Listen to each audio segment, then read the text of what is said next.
Patreon Q&A number 137. I want to thank all 132 of my amazing patrons. Guys, thank you so much for continuing to support me the way that you have been. And to everyone else listening, there's going to be spoilers for all of the series I'm going to be talking about, so tread carefully. L asks, would you be disappointed in the series if even a god-level threat is no match for Saitama? So I wouldn't be disappointed because I fully expect a god-level threat to be no match for Saitama. And even if we're going to likely the most powerful villain, I guess we'll say, in God, I don't even expect him to be a match for Saitama. I don't think Saitama will ever truly be put in danger or like even remotely have a truly competitive match, I guess you could say. And I don't even think it's necessary for the series to achieve that. Saitama is the one above all within One Punch Man, and he always will be. And I don't think that needs to change or even be challenged. I think the main thing going forward is who can push Saitama the furthest, pretty much, right? And that's ultimately what I'm personally looking forward to. Like, I don't need Saitama to have a match or anything. I just want to see how far he can be pushed. Like, if a god level threat or god or whoever can somehow push Saitama further than Boros did, then I'll pretty much be happy and satisfied with that, which I think will definitely happen. Boros for sure isn't going to be the peak of a challenge for Saitama, I'll say, or at least I hope not. Although I guess that would be pretty funny if one decides to do that. Funny in multiple ways. I think at the most, maybe one will make it seem like one is a match for him or just a disaster level god. Being is a match for Saitama, but then it's just going to turn out that no, they weren't. It just turns out that Saitama is even stronger than what we the readers even thought his potential was. Awakened Saitama asks, do you think Bang's deflection scene will be the replacement feat for his one shot of Gums and Fear Ugly, or do you think that he will have the feat against Vomited Fear Ugly? Yeah, I think it'll pretty much be the latter here. I don't think we've seen the end of Bang's awesome spree here. I do think that he is going to have his final big moment, one-shotting Vomited Fear Ugly, and then probably piecing up Black S in a similar fashion that he did in the webcomic, and then ultimately succumbing to Homeless Emperor's carpet bombing, which is going to be way more impressive of a feat for both of them. You know, Homeless Emperor delivering it and Bang surviving it, or at least I hope he does. Delamante asks, what is your opinion on Big Mom as a character? She's honestly one of my least favorite in One Piece. Just want to hear your thoughts. So I personally like Big Mom. I think she's one of the most layered characters in the series, actually. And I think she's pretty interesting because of that. Like, her backstory and everything that led to her becoming who she is now and even currently develops as a character. I can understand someone not liking her, I get it, but just to me personally, I like the way that Oda wrote her and is currently writing her, and I'm very interested to see where her ultimate character arc is headed. Dino W asks, so I agreed with a lot of what you said about John Walker at the beginning of Falcon and Winter Soldier, but how do you feel about him now at the end of season 1 as US agent and his overall actions? So I'm just confused as to why they just decided to just kind of forget that he's like unhinged and they just were cool with him working together with them. I mean, I don't have like too many issues with it, but I just think it's funny how they kind of just brushed everything aside and they're like, hey, you know what? You're on our side now. You're not like mildly psychotic anymore, right? I mean, I don't think they're dropping that storyline. That certainly is a big aspect of John Walker's character, especially now that he has the super soldier serum. But we all knew for sure that he was going to be the US agent of the MCU, and I'm totally on board with that, and I'm assuming that he's going to have a big role in the fourth Captain America movie, which I guess was green-lighted recently. And then your second question, what do you think Omni-Man meant when he said Earth isn't yours to conquer at the end of episode 2 to those aliens? So you posted this question last week, I think, meaning that this was made before we saw the finale. So I'm assuming you've seen episode 8 since then, so you know exactly what he meant when he said this, or you had read the comics beforehand and are just curious to think what I thought of it. But it's evident now that when he says it's not yours to conquer, it's because he meant that it was his to conquer, because that is the true goal of the Viltrumites. First Wolf asks, in the flashback of the first and second users, the second only has one gauntlet. In the One For All astral plane, he has 2 gauntlets. Do you think it's because his quirk increased in power after receiving One For All? So I noticed that as well, and I was looking to see if he had like the second gauntlet on his back or something, but then I thought that I guess he's only wearing one in that sequence just so that he has an excuse to hold his hand out to Yoichi, since that's like a big symbolic moment. And it would kind of be muddled if he had the gauntlet on his hand during that.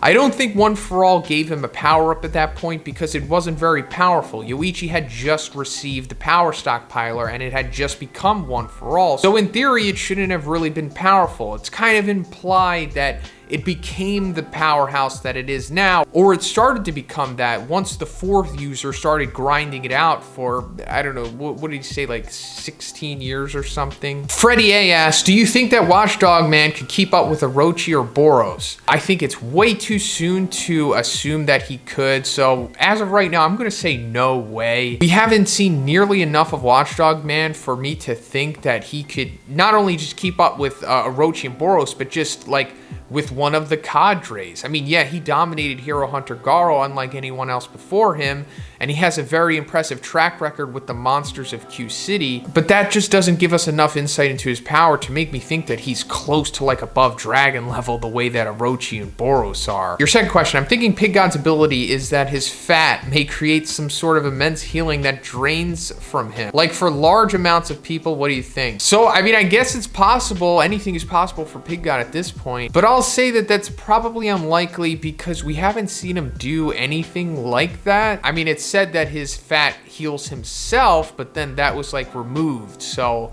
I guess they're gonna reveal that later on, but I don't even know how this would happen. Is like the fat itself like coming out of his body somehow and like glooping onto a person and healing them? Geruda asks, who's your least favorite character in My Hero? Good question. I'll have to say, I guess Natsuo. He's just really annoying, and his identity is like he just has a grudge against Endeavor. I mean, of course, I understand why he has a grudge against Endeavor, but also he just doubles down on it. He never lets it go. He's always playing the victim, and I like that Horikoshi has revealed that he wasn't really all too supportive of Toya in the past anyway. GH-Tiddy asks, do you think there will be any major changes to the One Punch Man manga compared to the webcomic, like Tank Top Master becoming a cyborg or Bang dying? So there's already been so many major changes that there's definitely going to be more, but as for like the huge substantial changes, like for example, like Bang dying, it's possible. I hope that Bang doesn't, because I don't think he needs to die, especially since he's going to retire after this arc anyway.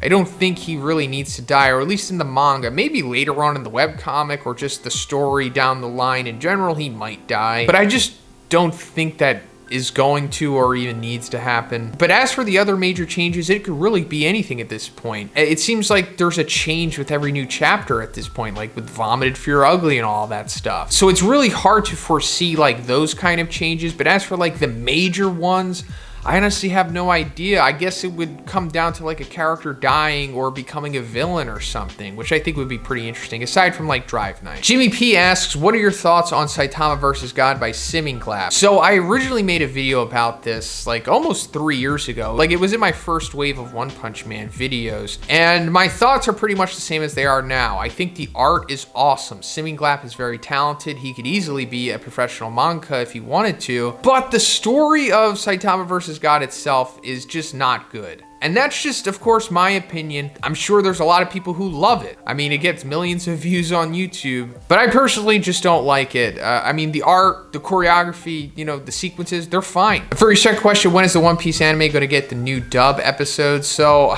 I don't think anytime soon, because wasn't 693 just released this month maybe or something like that, or very recently? So it's probably going to take a little bit for them to release new episodes. I don't know if they've completely dubbed all of Dressrosa and they're just deciding to release it in increments. I'm really unsure because I don't think Funimation is being that transparent with the release schedule at this point. Joe D asks, what disaster level would you say Jake the dog from Adventure Time is? So I haven't seen Adventure Time in a very long time, but from what I remember, at least within the Adventure Time world, Jake seemed to be around demon level or something, right? I don't know how that would translate to the One Punch Man world.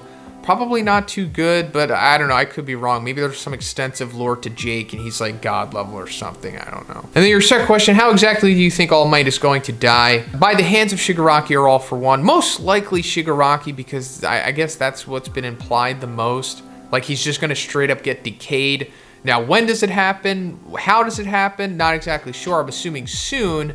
And I think it would be pretty interesting if like Shigaraki just randomly like catches All Might like in an alley or something, or like when you least expect it. Like Shigaraki just shows up, kind of like how Dabi showed up against Endeavor back in the Pro Hero arc. And then they have their one little final exchange of dialogue, because I don't think All Might has really had that with Shigaraki yet. And then it eventually just ends with him just, you know, decaying him. Little Ferrari asks, was it actually confirmed that Bang was using the abandonment in chapter 144? Yes, because we see the panel of like the breath coming out of Bang's mouth. And whenever we see that with Bang and Garo, that's denoting that they have activated the abandonment technique. Mr.Awsome asks, what threat level would you give Liberty Prime if he was in the One Punch Man universe? So probably like a demon.